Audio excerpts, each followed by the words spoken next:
Ari, we are going to College Station next Saturday. Your first game at Kyle Field. And I think there's a lot of people who have been around the Texas and Texas A&M rivalry who will say, I cannot believe this is going to be your first Kyle Field experience, because it may be the best Kyle Field experience, at least pregame. If Texas A&M loses, the home crowd's not going to be real fired up. But going into the game and throughout the game, this atmosphere is going to be absolutely electrifying.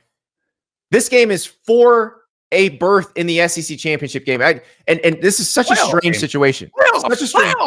Playoffs. Now, we won't get into what happens if Texas loses and still makes the playoff, or we could. But Texas A&M losing to Auburn, while not good for the Aggies, was great for the stakes of this game, because there was a possibility if Texas A&M beat Auburn that, depending on the result of the LSU-Oklahoma game, you could have seen a rematch between these two teams in Atlanta the following week. And I don't think that's that satisfying. I would like somebody to walk off this field utterly disgusted. That's what I want to see. That's what we're going to get. I mean, at the beginning of the year, Andy, we were like, so where are we going to go for rivalry weekend? Are we going to go to Columbus to see Ohio State, Michigan? Are we going to go to the Iron Bowl? Are we going to go? It's like, well, we have to see what the stakes are going to be. What are the stakes going to be? You know, the Ohio State, Michigan game has been basically rendered useless outside of what it means for the rivalry and the fans that are involved in it. The Iron Bowl is what it is now. Now that Alabama has 3 losses, like now we have a playoff game for my first game ever at Kyle Field. And like, I also kind of just like, I'm thankful that I've never been to a game there before now. Like, it used to annoy me that I've never been to Kyle Field for a game, because it's like, I live in Texas. It's 3 hours away. Why have I never gone? And now I get to go see it at its absolute best. I can't imagine that it will have ever been louder than it's going to be on Saturday night. Like, this is going to be the most intense, hatred-fueled, stake-infested football game that we've ever had in that stadium. Like, is this one of the biggest games in Kyle Field history? It might be the biggest when you add all of the stuff into it, because it's not just the stakes of it. The winner goes to the SEC championship game. It's also the history here. They have not played since 2011. The last time they played was at Kyle Field, 2011. Texas A&M's last year in the Big 12. Texas A&M left the Big 12 to get away from Texas. Texas A&M wanted to chart its own course in the SEC, say, hey, we're not Texas's little brother. We will not be tread upon. We will do our own thing. And they went to the SEC. It worked out great for them financially. It worked out great for them from a branding standpoint.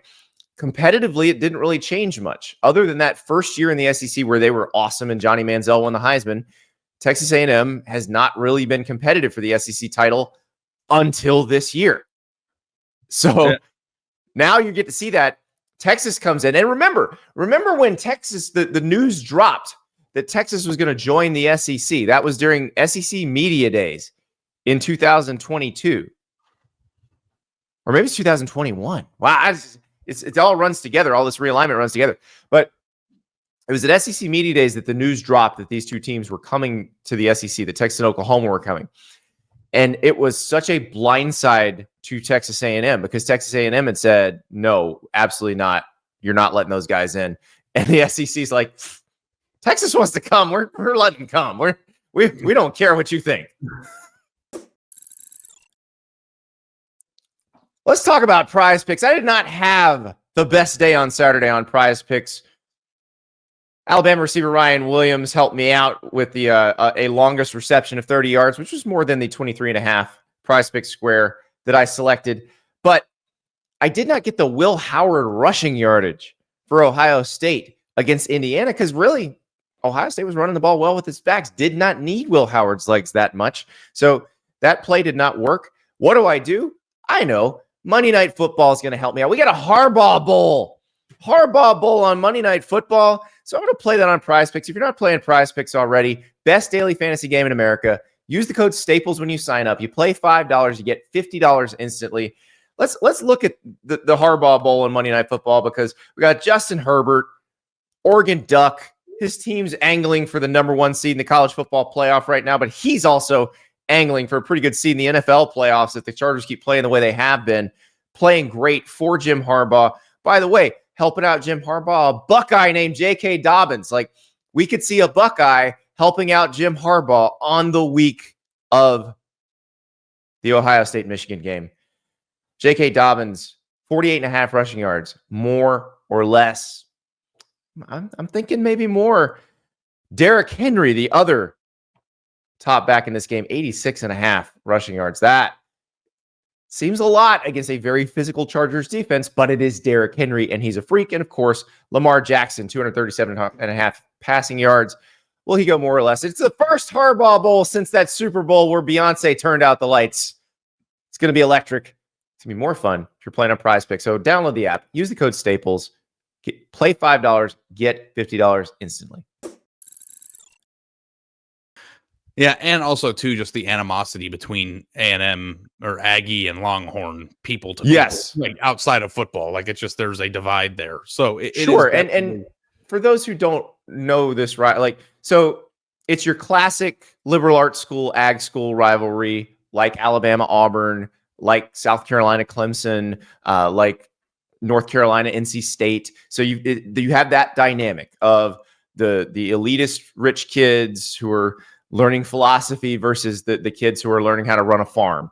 Like that's what the history of it is. And then you've got the Texas people who say Texas A&M is a cult. You got the Texas A&M people who call the Texas fans T-sips because they're snobs and they don't know how to get their hands dirty. Like, it is everything you could ever want in a rivalry. Yeah. It's going to be loud. Oh, I'm like, we're not going in until Saturday morning, and it's like, I don't know, like, what do we do? Like, we got to get up at 5 a.m. We're going to get down there. We got to watch the Ohio State game at some B-dubs down there, and going to watch the all Alabama, I know is Friday night, Republic, that great steakhouse, is going to be lit.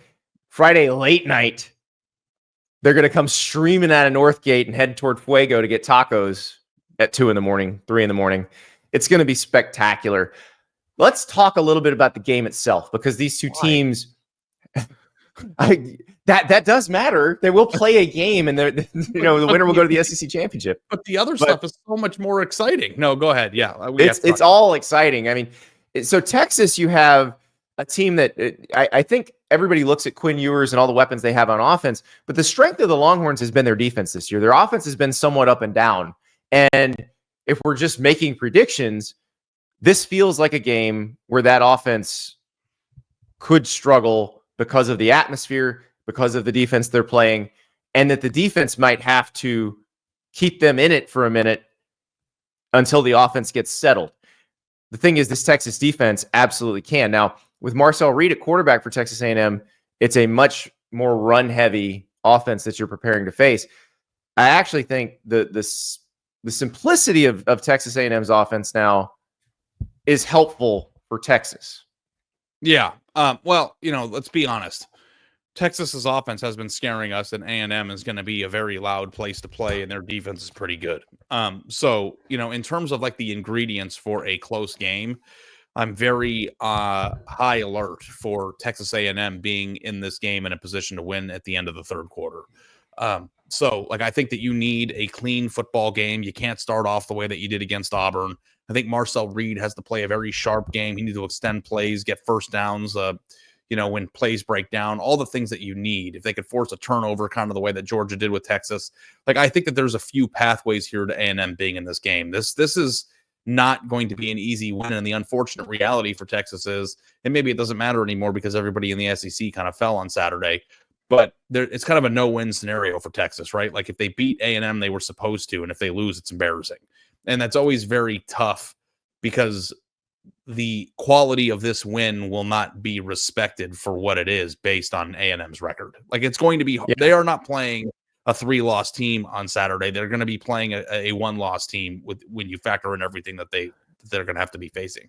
And also, don't assume because Texas A&M lost to Auburn that Texas is going to come in and roll over Texas A&M, because Auburn had been bad most of the season, but had been in most of the games it lost. It had that one crippling mistake that just really ended it for them. And they didn't have that. And they also, their passing game just sort of blossomed early against Texas A&M. Now, if you're Texas, you're probably excited about that because you've got Quinn Ewers and a bunch of good receivers. And so watching Cam Coleman and Peyton Thorne and Keandre Lambert-Smith have a good game against that defense will be encouraging. But that environment in Auburn is also pretty tough. Like the Auburn fans make it pretty tough to play there too. So do not assume because Texas A&M lost a 4 overtime game at Auburn that this is going to be easy for Texas, because it will not be.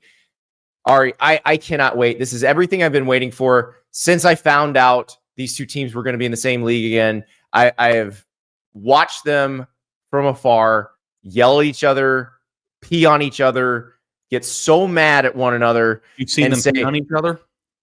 I mean, metaphorically speaking. Oh, okay. I didn't know if you actually saw that happen. Yeah. He said a Texas fan would never lower himself. No, listen.